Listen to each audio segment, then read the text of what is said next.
우리 그리스도인들도 행하기 어려운 것 중에 하나가 용서입니다. 그렇기에 내가 누군가를 용서했다면 그 용서가 진정한 용서였는지 돌아볼 필요가 있습니다. 조건적인 용서였는지, 대가를 바라는 용서는 아니었는지, 용서해 놓고도 마음에 여전히 앙금이 남아있지 않는지 살펴보아야 합니다.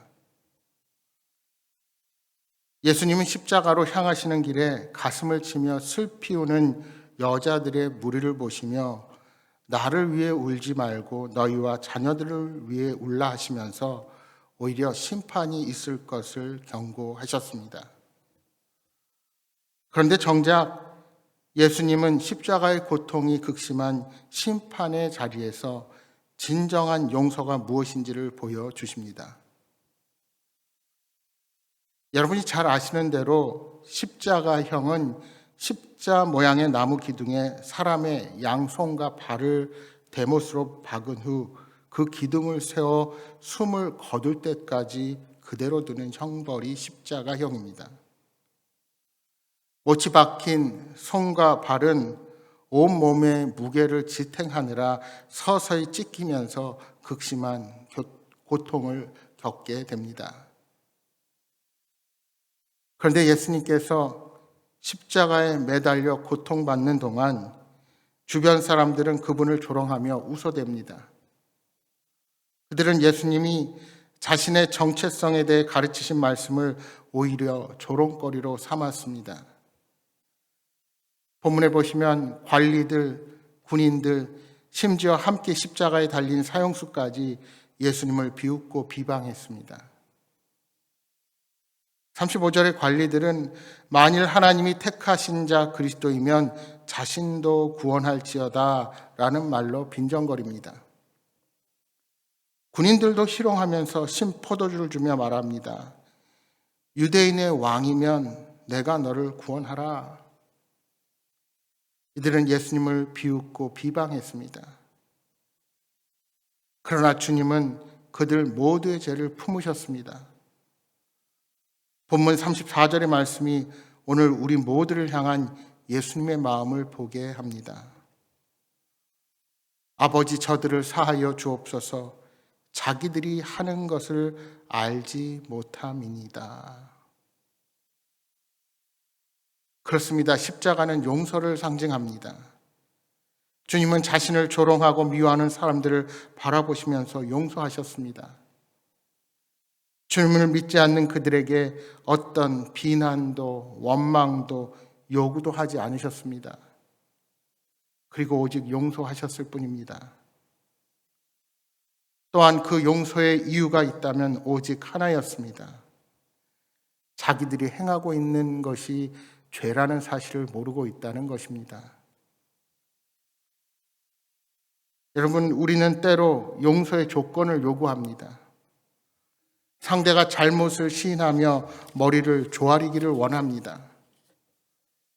그러나 주님께서 보여주신 용서는 무조건적인 용서였습니다. 여러분, 그리스도인들은 주님께 용서받은 사람들입니다. 죽을 죄를 지은 우리가 주님의 죽으심으로 조건 없이 용서를 받은 겁니다. 주님은 먼저 용서하셨습니다. 우리에게 어떤 조건도 달지 않으셨습니다. 그러므로 우리도 조건을 요구하지 말고 먼저 용서할 수 있어야 합니다. 십자가의 용서에는 차별이 없습니다. 주님은 남자나 여자나 유대인이나 로마 군인이나 부자나 가난한 사람이나 사랑하는 사람뿐만 아니라 심지어 자신을 미워하는 사람이라도 용서하셨습니다. 십자가의 용서는 어떤 특별한 사람들만을 위한 것이 아니었습니다. 차별 없는 용서가 진정한 용서입니다. 주님은 자신을 십자가에 못 박고 조롱하며 비웃던 많은 사람들을 향해 원망이나 저주를 퍼붓지 않으셨습니다. 오직 용서하셨을 뿐입니다. 따라서 그리스도인들은 그 예수님의 사랑을 마음 깊이 품고 다른 사람을 용서할 줄 아는 사람인 것입니다.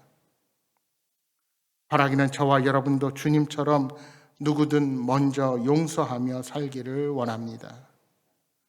그럴 때 교회는 더욱 건강해지고 성도 개인의 신앙도 더욱 성숙하게 될 것입니다. 십자가에 달리신 예수님의 좌우편에는 두 사람의 강도가 있었습니다. 예수님은 극심한 고통 가운데 죽어가고 계셨습니다. 그때 주님의 한편에 있던 강도가 주님을 비난했습니다. 하나님의 아들이면 우리를 살리라고 말입니다. 그는 눈에 보이는 세상의 모습에 현혹되어 예수님을 거부하는 어리석은 자들을 상징한다 할 수 있습니다. 이런 자들에게는 아무런 소망이 없습니다. 그러나 다른 한편의 강도는 하나님을 두려워하지 않고 예수님을 비방하는 그 강도를 꾸짖습니다. 그리고 자신들의 죽음은 행한 일에 대한 당연한 대가임을 인정합니다. 그러나 예수님께는 죄가 없다고 단언합니다. 예수님은 죄가 없으시고 영원한 나라에 들어가실 분임을 인정하는 것입니다. 그러면서 주님께 부탁합니다. 예수여, 당신의 나라에 임하실 때 나를 기억하소서.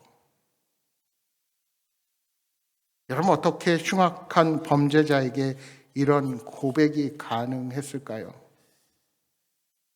이러한 부탁은 그가 예수님을 메시아로 믿기에 가능한 고백이었습니다. 그가 죽음의 문턱에서 만난 메시아는 그와 함께 못 박혀 죽어가는 죄수로 그의 옆에 와 계셨습니다. 이제 그는 메시아이신 예수님을 만남으로 죽음 이후의 세계를 바라보게 된 것입니다. 비록 자신은 그 나라에 들어갈 자격이 없지만 예수님께 기억해달라고 간청하는 것입니다. 그때 우리 주님은 그 강도를 향해 구원을 선포하십니다. 내가 진실로 내게 이르노니 오늘 내가 나와 함께 낙원에 있으리라. 그 강도는 예수님께 당신의 나라가 임하실 때라고 말했습니다. 그런데 우리 주님은 그때가 바로 오늘이라는 사실을 명시하시며 그가 비록 악한 죄인이라도 주님과 함께 낙원에 들어갈 것이라는 약속을 주십니다. 그렇습니다. 그는 세상의 법으로는 도저히 용서받을 수 없는 자였으나 우리 주님은 그렇게 죽을 수밖에 없는 자들을 위해 이 땅에 오신 분이십니다. 그리고 그 용서를 위해 친히 죄의 대가를 치르신 것입니다. 사실 우리들도 죄로 인해 주님과의 관계가 단절되었던 죄인들이었습니다. 그런데 죄인임을 깨닫고 회개하며 주님 편에 설 때 우리는 영원한 생명을 약속받게 된 것입니다. 인간이 영원한 생명을 누릴 수 있는 유일한 길은 바로 예수님 편에 서는 것입니다. 진리를 비방하는 무리 가운데 서지 아니하고 예수님을 인정하며 그분 편에 서는 자는 하나님 나라에 들어갑니다. 내 능력과 내 힘으로 주님 편에 서는 것이 아닙니다. 나의 힘으로는 도저히 구원받을 자격이 없다는 사실을 깨닫고 온전히 주님께 모든 삶을 내어 맡기는 자, 오로지 죄인임을 고백하며 주님의 긍휼만을 구하는 자가 주님 편에 설 수 있게 되는 것입니다.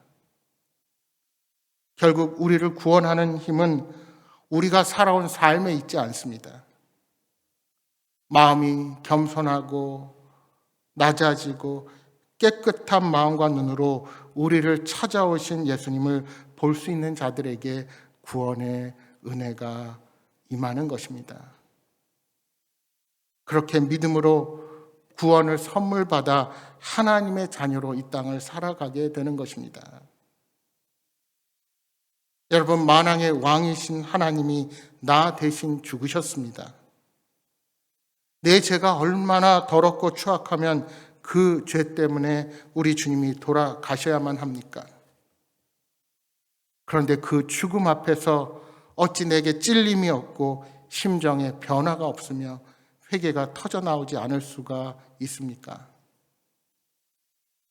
우리가 정확히 알아야 할 사실은 우리가 죽인 예수가 바로 우리의 구원자 예수 그리스도이십니다. 그분의 희생으로 내가 살 수 있게 된 것입니다. 사랑하는 여러분, 그 놀라운 사랑과 은혜를 기억하며 날마다 복음의 증거자로 살아가시는 여러분 모두가 되시기를 주님의 이름으로 축복합니다.